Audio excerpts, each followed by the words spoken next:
You know, it's strange how life can fall apart in a single afternoon. One moment, I was trying on wedding dresses. The next, I was watching my fiancé post engagement photos, but with my best friend wearing the same ring he'd given me. People kept asking if I was okay. I smiled, said I was happy for them. But inside, it felt like every promise, every plan, every late-night whisper had turned into a lie. I didn't confront them. I didn't scream. I just disappeared quietly, gracefully. Let them believe I'd moved on. 3 months later, an envelope arrived. Cream-colored, gold embossed. Their wedding invitation. My name printed right there, to our dearest Emma. For a moment, my hands shook. Not out of pain, but something else. Because they didn't know. The secret I'd kept since the day he left. And when that secret comes out, their perfect little world will never look the same again. The calm before the storm.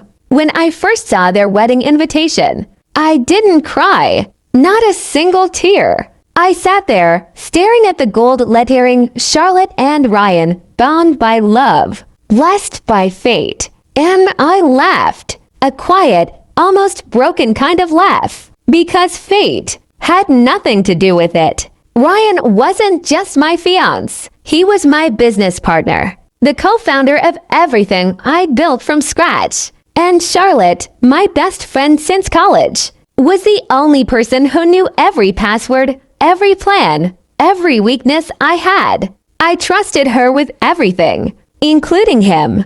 When they betrayed me, they didn't just take my love. They took my company, my dream, my future. But the funny thing about betrayal is, if you let it burn long enough, it becomes clarity. And clarity is the most dangerous weapon in the world. For weeks, I stayed silent. Everyone thought I'd gone off the grid, depressed, broken, maybe even lost. What they didn't know was that I was rebuilding. Quietly, strategically. Ryan had always handled the business's public face, the branding, the partnerships. But the intellectual property, the patents, the real ownership, that was mine, filed under a trust he'd never even noticed existed. And Charlotte, she thought she'd won. She'd show up on social media with her diamond ring, posting captions like, "Sometimes love is about timing. He wasn't meant for you, and that's okay." Each post was a knife polished, deliberate, meant to humiliate.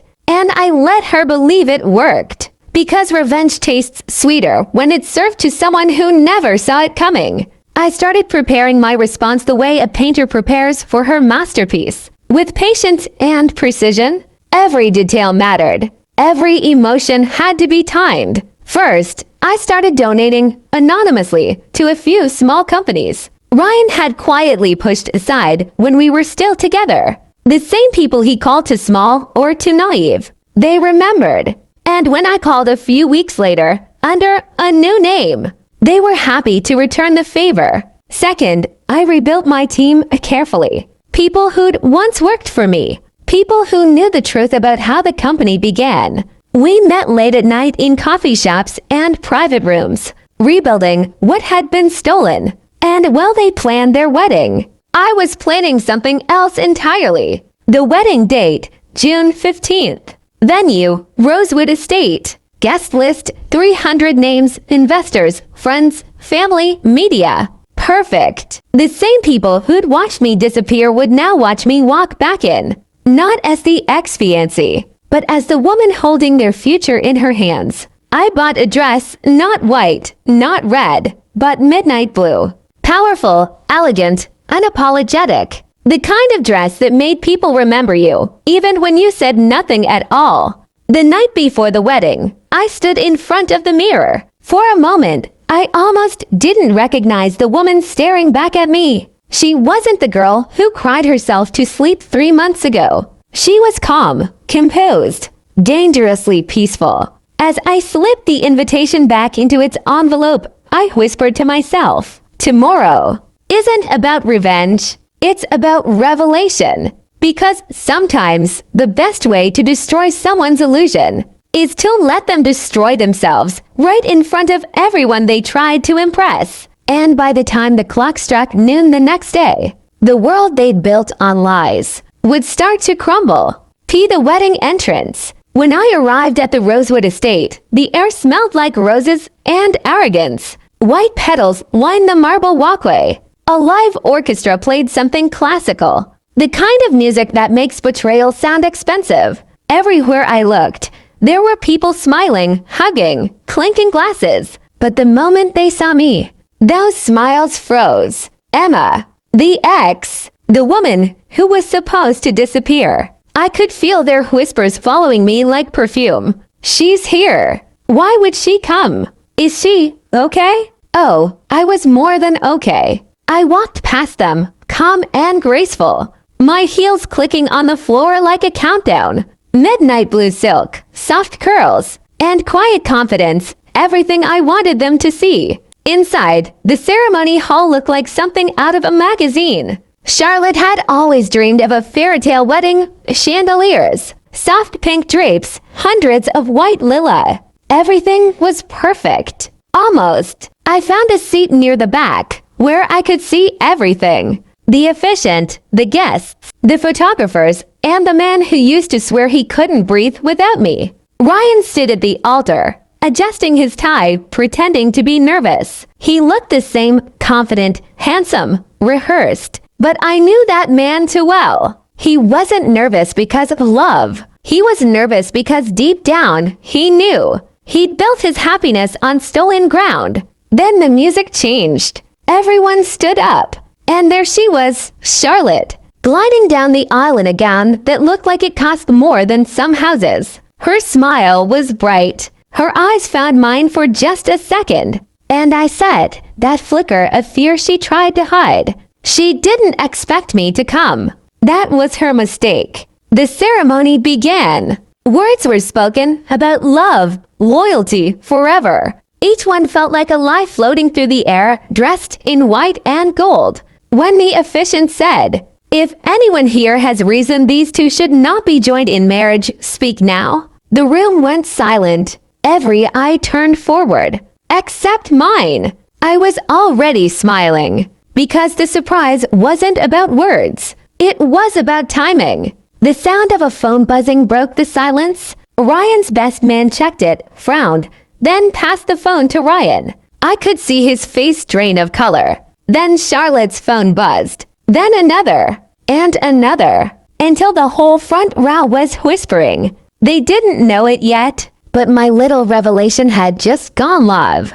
On the big screen behind them, meant to display their romantic slideshow, a new video started playing. A compilation of our old interviews, our business launches, our photo shoots. Proof that I had been the one behind the company they bragged about taking over. Then came the final slide, the legal documents. Ownership, Emma Whitmore. Patents, assets, trademarks, all filed under my name. The silence that followed could have frozen time. Charlotte turned to Ryan, her face pale. Ryan looked at the screen, then at me. And for the first time, I saw fear. I didn't move, didn't speak, didn't need to. When the screen faded to black, I stood up slowly. People parted as I walked toward the exit. No shouting, no scene. Just the sound of heels against marble. And the quiet power of a woman who knew she'd already won. As I reached the door, I turned back once. Charlotte was crying. Ryan was staring blankly, surrounded by whispers. And I said softly, "Congratulations! You finally built something together. Too bad it wasn't yours to keep." Then I walked out, leaving behind the sound of their perfect day, falling apart. Part 4, the fallout. The next morning, my phone wouldn't stop buzzing. Missed calls, voicemails, text messages from numbers I didn't recognize. I ignored all of them. The world outside was noisy journalists, gossip blogs, curious strangers, but inside my apartment, it was calm. I poured myself coffee, opened the curtains, and watched the sunrise. It was beautiful. Maybe because it was the first one in years that didn't feel heavy. By noon, the internet had done its job. Headlines were everywhere. Groom's ex reveals truth during wedding. billion-dollar company secretly owned by former fiancé. The calmest revenge in history. I didn't post anything. Didn't give interviews. Didn't even comment. Silence was louder than any statement. But not everyone shared my peace. That evening, my phone rang again. Ryan. I stared at his name for a long moment before answering. When I finally did, his voice came through, frantic, shaking. Emma, please, can we talk? I didn't say anything. Everything's falling apart, he continued. Charlotte's furious. The investors are pulling out. The media, they're saying you planned this. That you ruined us. I took a slow breath. I didn't ruin you, Ryan. You did that the day you lied. I didn't lie. You did. I cut in, calm but sharp. You lied when you said you loved me. You lied when you said we were a team. And you lied when you thought you could take what I built and call it yours. There was silence on the line. Then his voice softened, desperate. Emma, please. We can fix this. You can come back. We can. No, Ryan. I smiled faintly. You chose your path. Now you get to walk it. He started to say something else, but I ended the call. And for the first time, it didn't hurt. Later that night, my doorbell rang. When I opened it, Charlotte was there. Her makeup was smudged, her eyes red. She didn't even wait to be invited in. You humiliated us, she snapped, voice trembling. You destroyed our wedding. I tilted my head slightly. Funny, you didn't seem to mind destroying my relationship. That was different. How? I asked softly. She opened her mouth, but nothing came out. I stepped closer. You took something that wasn't yours, and you thought I'd just disappear. But the truth has a way of finding the light, Charlotte, always. Her eyes filled with tears. You planned this, didn't you? I smiled gently. No, I just stopped protecting the wrong people. For a long moment, she just stood there, silent. Then she whispered, he's gone. You know, Ryan, he left. I don't even know where he is. I didn't respond. I didn't need to. Because in that instant, I realized something. I didn't need revenge anymore. I had peace. Charlotte left without another word. And I closed the door quietly. Softly, the way you close a chapter that no longer belongs to you. That night, I sat by the window again, sipping wine, the city lights flickering below. My phone buzzed once more. This time, a message from my assistant. Congratulations, Emma. The new partnership deal went through. You did it. I smiled. Not because I'd won against them, but because I'd finally won myself back. People always say revenge feels sweet. But the truth, peace tastes better. The return. Weeks passed. Life settled into a quiet rhythm, not empty, not bitter, just calm. I started spending my mornings at the cafe near my new office, the one I had secretly built during the chaos. People would sometimes glance at me, whispering, that's her, the woman from the wedding. But I'd just smile politely and keep reading. Fame never interested me. Freedom did. Every deal I signed, every new office we opened, felt like reclaiming a piece of the self I had once given away. I had built something that couldn't be stolen anymore, because it wasn't about money or power. It was about control. Control over my life, over my peace. But peace has a way of being tested. One evening, as I was leaving work, I saw a figure waiting outside my car. It took a second before I recognized him. Ryan. He looked smaller somehow. The confidence, the charm, gone. His hair was unkempt, his shirt wrinkled, eyes hollow like he hadn't slept in days. Emma, he said quietly as I approached. Please, just give me 5 minutes. I hesitated, then nodded once. He looked so broken, so lost, that I couldn't bring myself to turn away. We sat on a bench near the parking lot, the city lights flickering behind him. He took a deep breath. I know I don't deserve your time, he began, but I just need you to know. I lost everything. Charlotte's gone. The investors pulled out. The company, it's collapsing. I tried to fix it, but he trailed off, looking down at his hands. I waited. He looked up, eyes filled with regret. I was stupid, Emma. I thought I was trading up.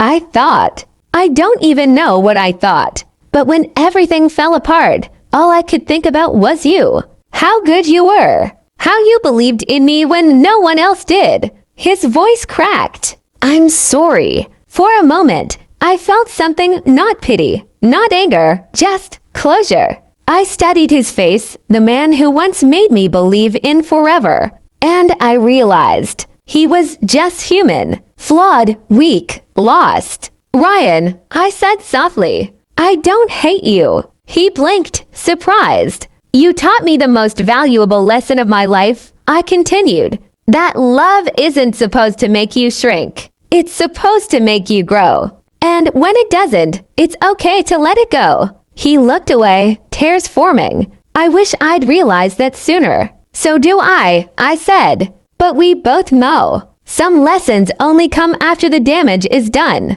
He nodded, unable to meet my eyes. I don't expect forgiveness. You already have it, I replied gently. Not because you earned it, but because I needed to free myself from carrying what you did. There was silence. He looked up, and for the first time in years, we saw each other clearly, not as lovers, not as enemies, but as two people who had finally stopped pretending. He stood up, voice low.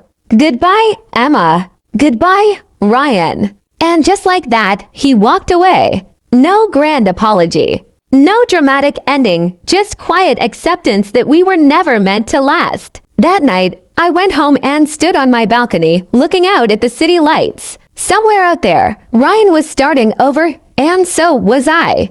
But the difference was, I wasn't running from my past. I had faced it, forgiven it, and finally released it. People say revenge is about making others suffer. But I learned the truth. Real revenge is peace. It's success. It's being able to look back and smile, knowing you didn't have to destroy anyone to rebuild yourself. And that kind of revenge, it lasts forever. The full circle. It's strange how the world moves on, how scandals fade, how gossip becomes just another forgotten story. Months had passed since the wedding, and my life had quietly found balance again. My company was thriving. Our projects were being recognized for innovation and ethics, two things Ryan never valued. And my name, once whispered behind closed doors, now appeared in articles titled The Woman Who Redefined Grace After Betrayal. But none of that was what healed me. What healed me was the stillness, the mornings when I woke up without anxiety,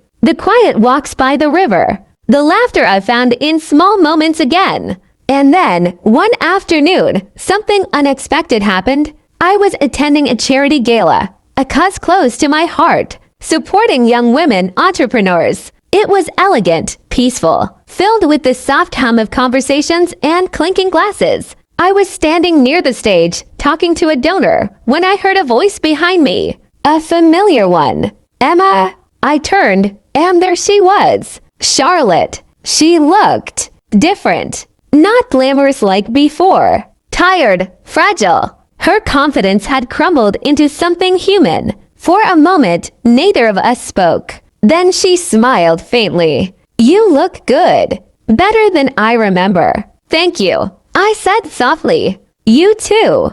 We stood there awkwardly, both unsure what to say. Finally, she sighed. I wanted to apologize for everything. I stayed quiet, letting her continue.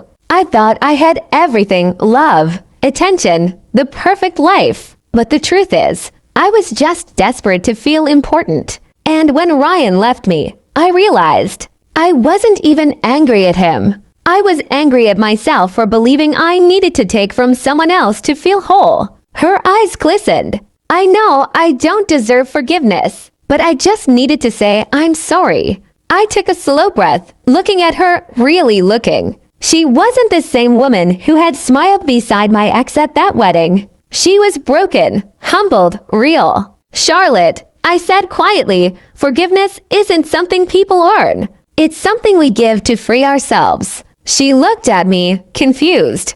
I forgave you a long time ago, I said. Not for you, for me. Because carrying hate would have kept me stuck in that same story. And I decided I was done living there. Tears welled in her eyes. You're stronger than I ever was. No, I smiled faintly. I just learned that strength doesn't always look like fighting. Sometimes it's walking away and never looking back. She nodded slowly, then extended her hand. Thank you. I took it, not out of obligation, but out of peace. Because forgiveness doesn't mean forgetting. It means the past no longer controls you. Later that night, as I stood by the balcony overlooking the city, I thought about how full circle life had become. Ryan had vanished from the headlines, Charlotte had found humility, and I had found freedom. The world had once tried to define me by heartbreak. Now it would remember me for resilience. As I turned to leave, a young woman approached me shyly. Excuse me, she said. You're Emma, right? The entrepreneur. I just wanted to say, your story inspired me. I was in a toxic partnership too, and I finally walked away. I started my own company last month. Her eyes sparkled with pride. I smiled. I'm proud of you. Never let someone make you feel small to keep them comfortable. She nodded, smiling through tears. Thank you. And as she walked away, I realized this was it. This was the real victory. Not the applause, not the success, but knowing my pain had turned into someone else's strength. The lesson. They say time heals everything, but I don't think that's true.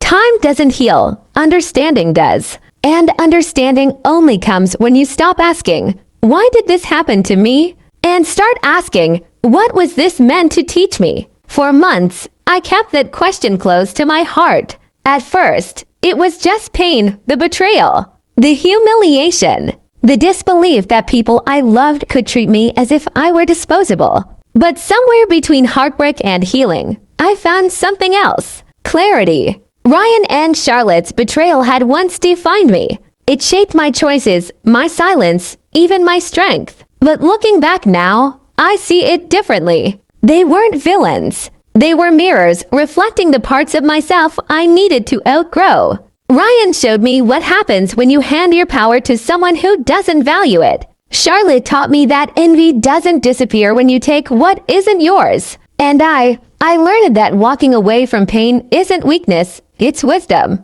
Because the truth is, not everyone is meant to stay. Some people come into your life as blessings. Others come as lessons. And when you stop chasing closure, you create space for peace to enter. Sometimes I still get messages from people, strangers, mostly telling me how much they admired my silence, how they wish they could have handled their own heartbreak with the same calm. But what they don't know is that calm didn't come overnight. It was built through sleepless nights, long walks, and 1,000 moments where I almost broke. I had every reason to become bitter, to hate, to destroy. But hate is heavy, and I had already carried enough weight for a lifetime. So instead, I chose grace. Grace for them. Grace for myself. And that decision, that quiet, invisible decision, changed everything. Because here's the truth I learned. You can't control how people treat you,